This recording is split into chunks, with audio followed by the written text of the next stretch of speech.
Praise lord. మార్చి 10వ తేదీ 2025.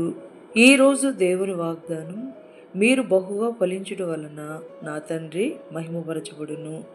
యోహాను సువార్త 15వ అధ్యాయం 8వ వచనం. తండ్రి యొక్క యేసయ్య మంచి వ్యవసాయకుడు.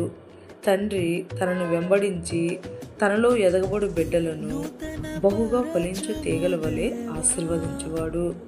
మనము తొట్టిల్లు మనసును కాక ఫలింపబడి ఆత్మలో ఎదగబడు కృపను పొందుకుంటే ఈ లోకంలో అన్యుల మధ్య యేసయ్య నామాన్ని మహిమపరచువారమై యేసయ్య బిడ్డలముగా దీవింపబడి ఫలించు తీగల వల్లే ఉండు కృపను మనము పొందుకునేదము.